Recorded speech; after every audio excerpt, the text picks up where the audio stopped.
The divine right of kings or divine right is a political and religious doctrine of royal and political legitimacy. It asserts that a monarch is subject to no earthly authority, deriving the right to rule directly from the will of God. The king is thus not subject to the will of his people, the aristocracy, or any other estate of the realm, including the Catholic Church.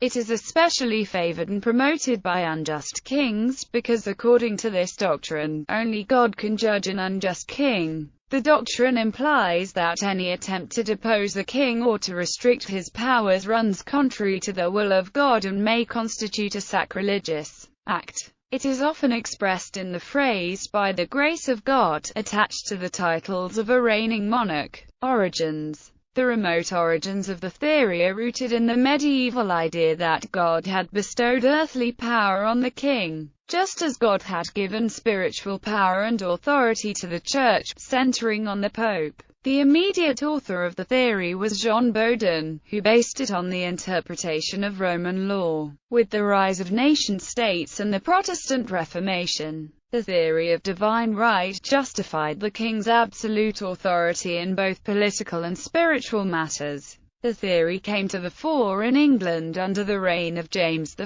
of England. Louis XIV of France strongly promoted the theory as well. Scott's texts are James VI of Scotland. The Scots textbooks of the divine right of kings were written in 1597–98 by James VI of Scotland, before his accession to the English throne. His Basilicandarin, a manual on the powers of a king, was written to edify his 4-year-old son Henry Frederick, that a king acknowledgeth himself ordained for his people, having received from the God a burden of government, whereof he must be accountable. James I based his theories in part on his understanding of the Bible. The state of monarchy is the supremest thing upon earth, for kings are not only God's lieutenants upon earth and sit upon God's throne, but even by God himself they are called gods. There be 3 principal comparisons that illustrate the state of monarchy. 1 taken out of the Word of God, and the 2 other out of the grounds of policy and philosophy. In the Scriptures kings are called gods, and so their power after a certain relation compared to the divine power. Kings are also compared to fathers of families, for a king is truly parens patriae, parent of the country, the politic father of his people. And lastly, kings are compared to the head of this microcosm of the body of man. James' reference to God's lieutenants is apparently a reference to the controversial text in Romans chapter 13, where Paul refers to God's ministers. Let every soul be subject unto the higher powers. For there is no power but of God. The powers that be are ordained of God.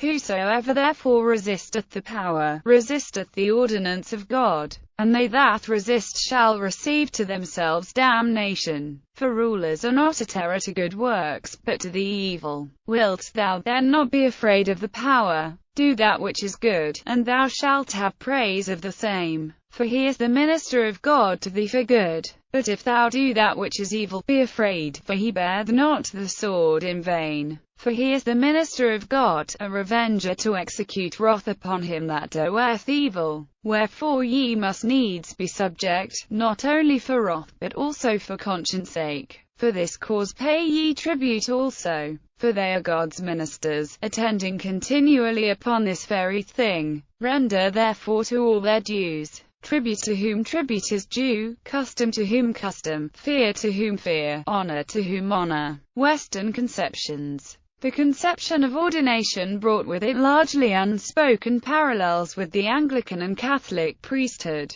But the overriding metaphor in James's handbook was that of a father's relation to his children. Just as no misconduct on the part of a father can free his children from obedience to the 5th commandment, James also had printed his defense of the right of kings in the face of English theories of inalienable popular and clerical rights. The divine right of kings, or divine right theory of kingship, is a political and religious doctrine of royal and political legitimacy. It asserts that a monarch is subject to no earthly authority, deriving his right to rule directly from the will of God. The king is thus not subject to the will of his people, the aristocracy, or any other estate of the realm, including the church.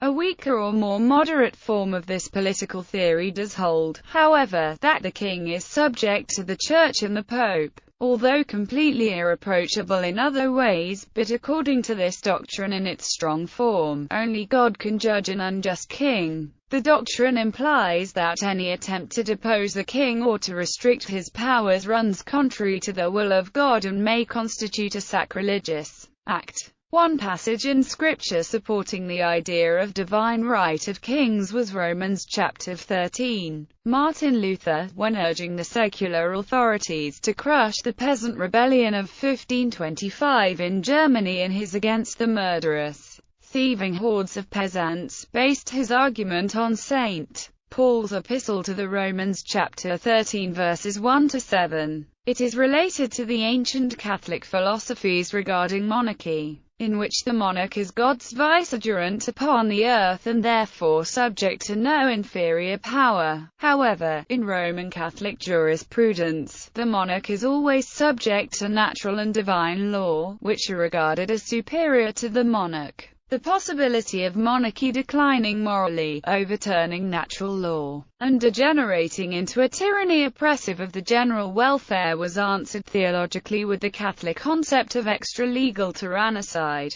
ideally ratified by the Pope. Until the unification of Italy, the Holy See did, from the time Christianity became the Roman state religion, assert on that ground its primacy over secular princes. However, this exercise of power never, even at its zenith, amounted to theocracy. Even in jurisdictions where the Bishop of Rome was the temporal authority, Catholic thought justified submission to the monarchy by reference to the following: the Old Testament, in which God chose kings to rule over Israel, beginning with Saul, who was then rejected by God in favor of David, whose dynasty continued until the Babylonian captivity. The New Testament, in which the first pope, St. Peter, commands that all Christians shall honor the Roman emperor, even though, at that time, he was still a pagan emperor. St. Paul agreed with St. Peter that subjects should be obedient to the powers that be because they are appointed by God, as he wrote in his epistle to the Romans chapter 13 verses 1-7. Likewise, Jesus Christ proclaims in the Gospel of Matthew that one should render unto Caesar the things which are Caesar's, that is at first, literally, the payment of taxes as binding those who use the imperial currency. Jesus told Pontius Pilate that his authority as Roman governor of Judea came from heaven according to John chapter 19 verses 10-11. The endorsement by the popes and the church of the line of emperors beginning with the emperors Constantine and Theodosius, later the Eastern Roman emperors, and finally the Western Roman emperor, Charlemagne and his successors, the Catholic Holy Roman emperors. The French Huguenot nobles and clergy, having rejected the Pope and the Catholic Church, were left only with the supreme power of the king who, they taught, could not be gainsaid or judged by anyone. Since there was no longer the countervailing power of the papacy and since the Church of England was a creature of the state and had become subservient to it, this meant that there was nothing to regulate the powers of the king, and he became an absolute power. In theory, divine, natural, customary, and constitutional law still held sway over the king, but, absent a superior spiritual power, it was difficult to see how they could be enforced, since the king could not be tried by any of his own courts. Some of the symbolism within the coronation ceremony for British monarchs, in which they are anointed with holy oils by the Archbishop of Canterbury, thereby ordaining them to monarchy, perpetuates the ancient Roman Catholic monarchical ideas and ceremonial. However, in the UK, the symbolism ends there, since the real governing authority of the monarch was all but extinguished by the Whig Revolution of 1688–89. The King or Queen of the United Kingdom is one of the last monarchs still to be crowned in the traditional Christian ceremonial, which in most other countries has been replaced by an inauguration or other declaration. The concept of divine right incorporates, but exaggerates, the ancient Christian concept of royal God-given rights, which teach that the right to rule is anointed by God, although this idea is found in many other cultures, including Aryan and Egyptian traditions. In pagan religions, the king was often seen as a kind of god and so was an unchallengeable despot.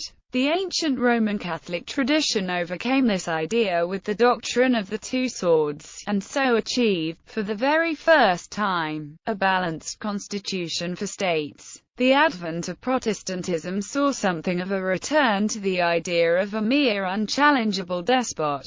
Thomas Aquinas condoned extra-legal tyrannicide in the worst of circumstances. When there is no recourse to a superior by whom judgment can be made about an invader, then he who slays a tyrant to liberate his fatherland is to be praised and receives a reward. Commentary on the Magister Sententiarum. On the other hand, Aquinas forbade the overthrow of any morally, Christianly and spiritually legitimate king by his subjects. The only human power capable of deposing the king was the Pope. The reasoning was that if a subject may overthrow his superior for some bad law, who was to be the judge of whether the law was bad, if the subject could so judge his own superior? Towards the end of the Middle Ages, many philosophers, such as Nicholas of Cusa and Francisco Suarez, propounded similar theories. The Church was the final guarantor that Christian kings would follow the laws and constitutional traditions of their ancestors and the laws of the presumptive God and of justice. Similarly, the Chinese concept of mandate of heaven required that the emperor properly carry out the proper rituals, consult his ministers, and made it extremely difficult to undo any acts carried out by an ancestor. The French prelate Jacques Benin Bossuet made a classic statement of the doctrine of divine right in a sermon preached before King Louis XIV.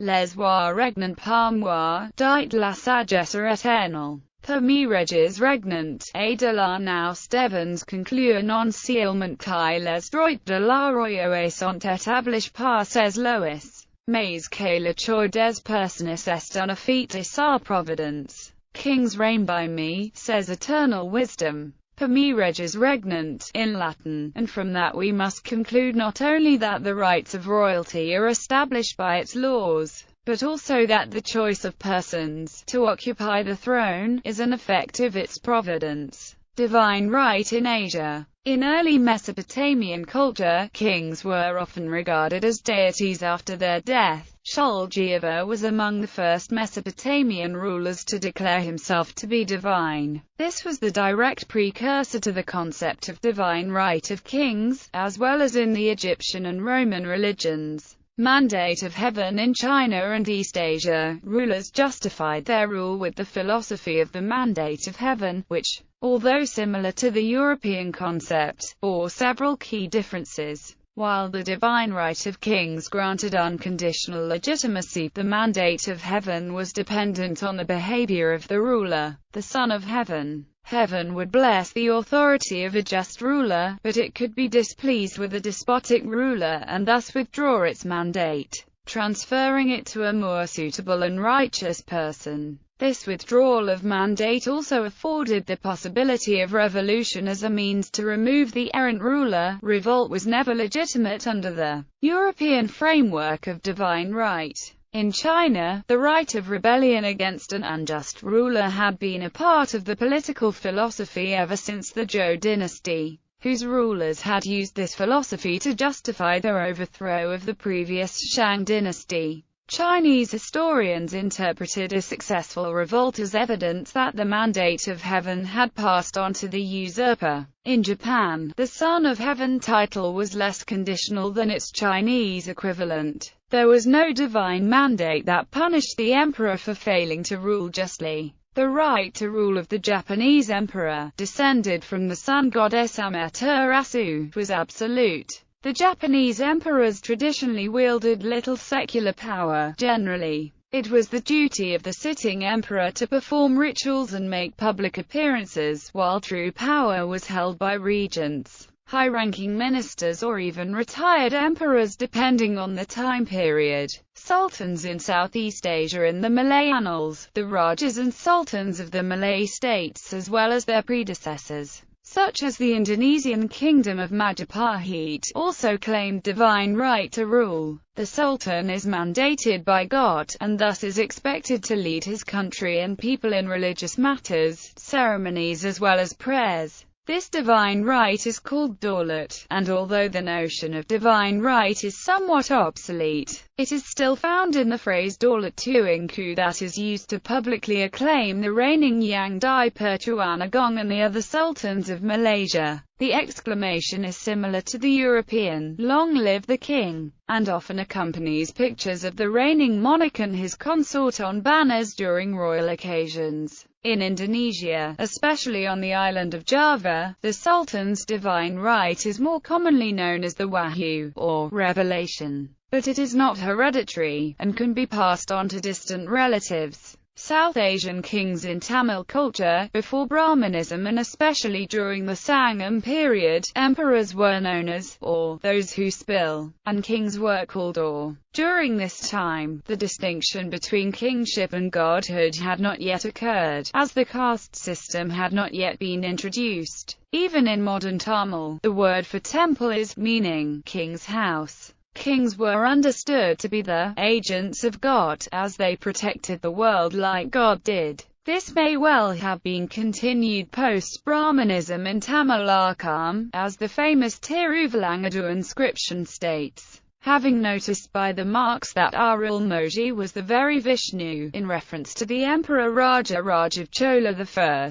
Rights. Historically, many notions of rights were authoritarian and hierarchical, with different people granted different rights, and some having more rights than others. For instance, the right of a father to respect from his son did not indicate a right from the son to receive a return from that respect, and the divine right of kings, which permitted absolute power over subjects, did not leave a lot of room for many rights for the subjects themselves. In contrast, modern conceptions of rights often emphasize liberty and equality as among the most important aspects of rights. For example, in the American Revolution and the French Revolution. Opposition. In the 16th century, both Catholic and Protestant political thinkers began to question the idea of the monarch's divine right.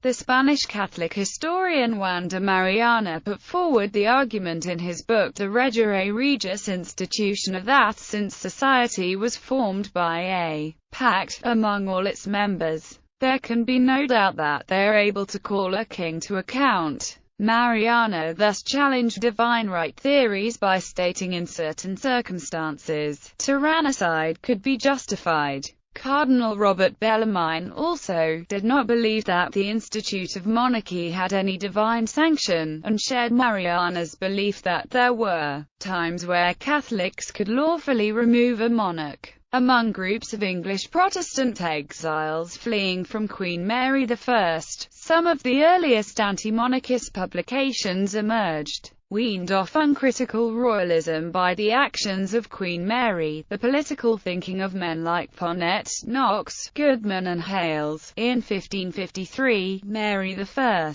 a Roman Catholic, succeeded her Protestant half-brother, Edward VI, to the English throne. Mary set about trying to restore Roman Catholicism by making sure that Edward's religious laws were abolished in the Statute of Repeal Act. The Protestant religious laws passed in the time of Henry VIII were repealed, and the revival of the Heresy Acts were passed in 1554. The Marian persecutions began soon afterwards. In January 1555, the first of nearly 300 Protestants were burnt at the stake under Bloody Mary, when Thomas Wyatt the Younger instigated what became known as Wyatt's Rebellion. John Ponnet, the highest-ranking ecclesiastic among the exiles, allegedly participated in the uprising. He escaped to Strasbourg after the rebellion's defeat and, the following year, he published a short treatise of political power, in which he put forward a theory of justified opposition to secular rulers. Ponnett's treatise comes first in a new wave of anti-monarchical writings. It has never been assessed at its true importance, for it antedates by several years those more brilliantly expressed but less radical Huguenot writings which have usually been taken to represent the tyrannicide theories of the Reformation. Ponnett's pamphlet was republished on the eve of King Charles I's execution. According to U.S. President John Adams, Ponnett's work contained all the essential principles of liberty, which were afterward dilated on by Sidney and Locke, including the idea of a three-branched government. In due course, opposition to the divine right of kings came from a number of sources, including poet John Milton in his pamphlet The Tenure of Kings and Magistrates, and Thomas Paine in his pamphlet Common Sense. Probably the two most famous declarations of a right to revolution against tyranny in the English language are John Locke's essay concerning the true, original, extent, and end of civil government, and Thomas Jefferson's formulation in the United States Declaration of Independence that all men are created equal.